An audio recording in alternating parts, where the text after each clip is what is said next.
अहिलेको प्रविधिको युगमा हामी प्रायः सबैले ल्यापटप र कम्प्युटरहरुको युज गरिरहेका हुन्छौं। के तपाईहरुलाई थाहा छ त्यस्ता कति धेरै सामान्य टिप्स र सर्टकट किजहरु छन् जसको प्रयोगले गर्दाखेरि हजुरले कुनै पनि काम ल्यापटपमा तपाईहरुले गर्ने कुनै पनि कामहरु चाहिँ एकदमै इजी र कन्भिनियन्ट वेमा गर्न सक्नुहुन्छ। त्यसैले आजको यस सेगमेन्टमा म त्यस्ता टिप्सहरुको कुरा गर्नेछु, त्यस्ता सर्टकट किजहरुको बारेमा कुरा गर्नेछु जसले तपाईलाई तपाईको ल्यापटप र कम्प्युटरमा गर्ने कामहरु गर्नलाई इजी र कन्भिनियन्ट बनाउँछ। पहिला कुरा गरौँ सामान्य टिप्सहरुको बारेमा।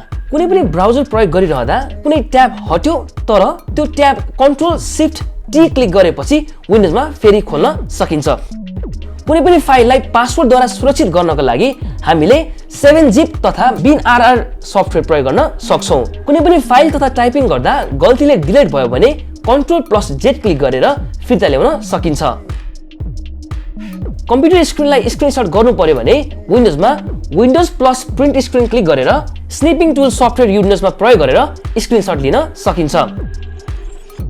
विन्डोज प्लस एक्स क्लिक गरेर पावर मेनुमा जान सक्नुहुन्छ जसबाट कम्प्युटर शटडाउन तथा अन्य धेरै काम गर्न सकिन्छ। Windows plus shift plus ESC click गरेर ब्याकग्राउन्डमा कुन सफ्टवेयर प्रयोग भइरहेका छन् भन्ने कुरा थाहा पाउन सकिन्छ। अब कुरा गरौँ टाइपिङको लागि टिप्सको बारेमा। कुनै पनि कपी गरेको चीजलाई Ctrl+V क्लिक गरेर पेस्ट गर्न सकिन्छ। Ctrl+बैकस्पेस क्लिक गर्दा कर्सर भन्दा पछाडिको एउटा वाक्य डिलिट हुन्छ। Ctrl+लेफ्ट एरो की क्लिक गर्दा कर्सर भन्दा एक स्पेस पछाडि आउँछ। Windows plus equals to keyboard प्रयोग गर्दा हामीले इमोजी देख्न सक्छौं। टेक्स्टलाई ठूलो बनाउनका लागि Ctrl+टु युज गर्न सकिन्छ। अब कुरा गरौँ कीबोर्डको टिप्सहरुको बारेमा। टास्क म्यानेजर खोल्नको लागि Ctrl+Shift+ESC।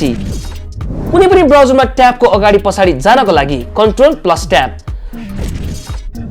भर्खर खोलेको विन्डोज खोल्नका लागि Alt+Tab। आफूले चाहेको सफ्टवेयरमा सर्टकट की राख्नको लागि राख्न चाहेको सफ्टवेयरमा राइट क्लिक गर्नुहोस्। राइट क्लिक गरेपछि प्रपर्टिजमा जानुहोस्, त्यसपछि सर्टकटमा जानुहोस् र सर्टकट की क्लिक गर्नुहोस्। कुनै पनि खोलिरहेको प्रोग्रामलाई बन्द गर्नको लागि Alt+F4 क्लिक गर्न सक्नुहुन्छ। अब कुरा गरौँ वेब ब्राउजिङ टिप्सको बारेमा। ब्राउजरमा पढिरहेको कुनै पनि कुरालाई पछाडितिर स्क्रोल गर्न Shift+Space। क्रोम ब्राउजरमा इनएक्टिभ विन्डो वा प्राइभेट ब्राउजर खोल्नका लागि Ctrl+Shift+N। अब कुरा गरौँ फाइल म्यानेजमेन्ट टिप्सको बारेमा। कुनै पनि फाइल वा टेक्स्टलाई एकैपटक सिलेक्ट गर्न Ctrl+A। सिंगल फाइल सिलेक्ट गर्न Ctrl+डाउन एरो।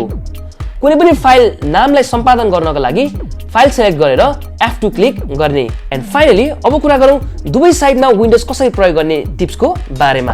दुवै साइडमा विन्डोज प्रयोग गर्नका लागि कम्प्युटरको कीबोर्डमा गएर Windows plus right or left arrow key प्रयोग गर्नुहोस्। आजको लागि यति नै। हामी अर्को सेगमेन्ट लिएर चाँडै नै आउने नै छौं। त्यतिन्जेलसम्म हाम्रो अफिसियल युट्युब च्यानललाई सब्स्क्राइब गर्न नबिर्सनु होला। च्यानलमा रहेको बेल आइकन क्लिक गर्न पनि नबिर्सनु होला। Take care, see you.